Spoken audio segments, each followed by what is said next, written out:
But very curiously, I'm standing at a moment when I don't know what to say. And this is not the first time this has happened. In 1999, from planning department, I was moved to women and child department. And the only two people I knew at that time well was one woman, that's my wife, and one child, that's my son. And the first thing which happened was, next day was 7th of March, and I was supposed to be speaking on breastfeeding and its benefit. Same thing is happening to me at the moment. I'm supposed to be telling you something about gems, jewelry, and all my life I have never worn a piece of stone on my entire body. And I always thought these were little luxuries of life which one can afford to keep for a time when you had enough money. I got married. My wife, Roli, is a commissioner of income tax, but she combines the two opposite skills very well, you know. Appreciation of gems, jewelry, and many times when I go with her to the market or any new place, this is first on her agenda list. Shopping chalenge, and the first shop she will stop at is a jewelry shop. And I would just say, okay, I'm going off somewhere, I have this work to do, I have to coordinate with this. One day I was hearing her speak on a function which Pramod ji knows very well, the IIJS.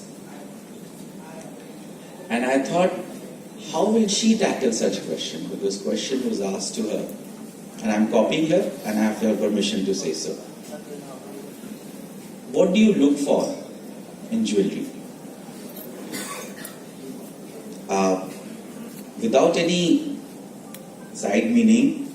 So she asked back the questioner, what did you look for when you were going to get married?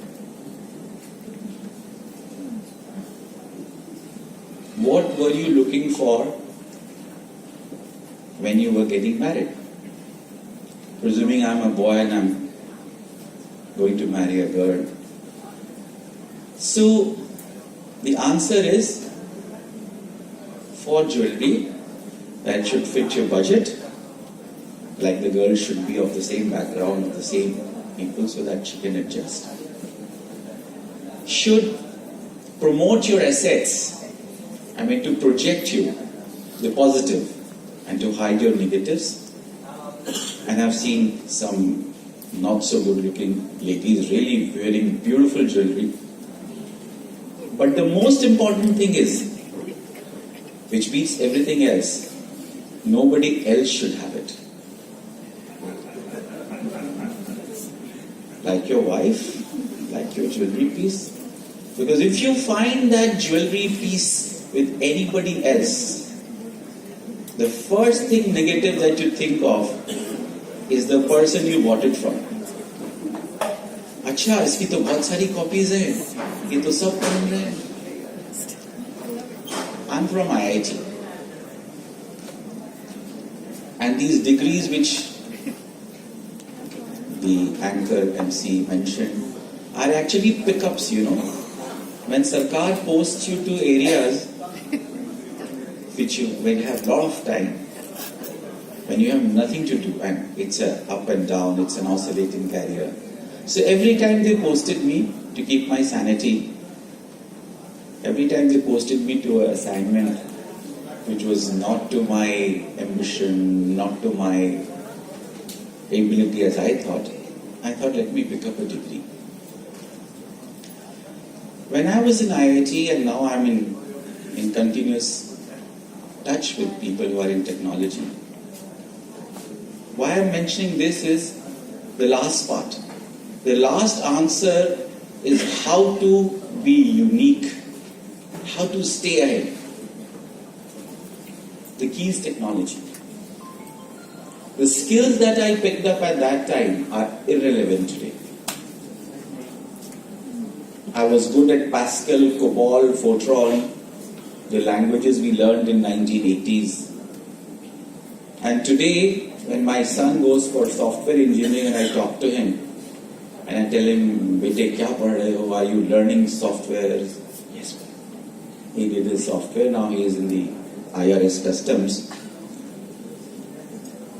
And when I talk to him about Pascal and COBOL, he asked me, "Are you talking history?"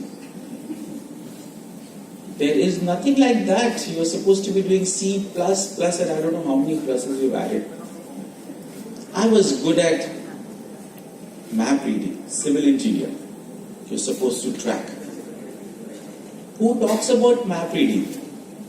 The GPS is on your mobile. It even tells you, it even allows you to choose the voice you would like to hear from, whether it's an American girl or an Indian boy or a British, and just tells you exactly. Of course, using that in Ahmedabad, I have landed up in some jhuggi jhopdi where there was no way forward because somebody had temporarily blocked the access and I had to reverse my car for about half a kilometer to get out. The point I am trying to emphasize is that with technology, the skills are changing.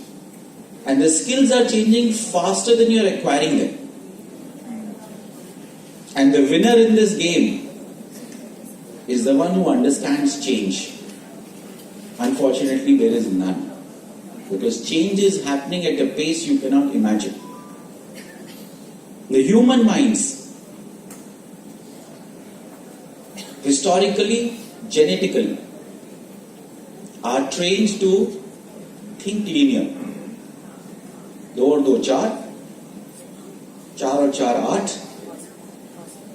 But the technology is not moving linear.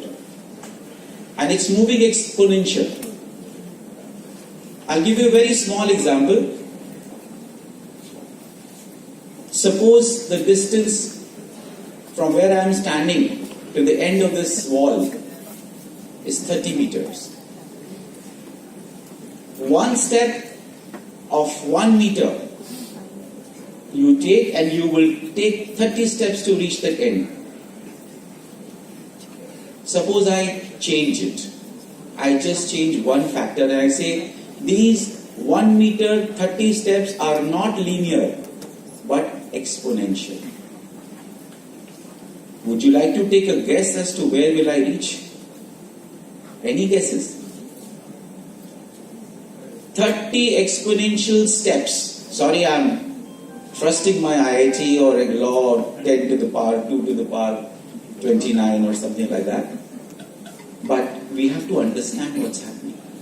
You know, this distance is 10,75,000 kilometers.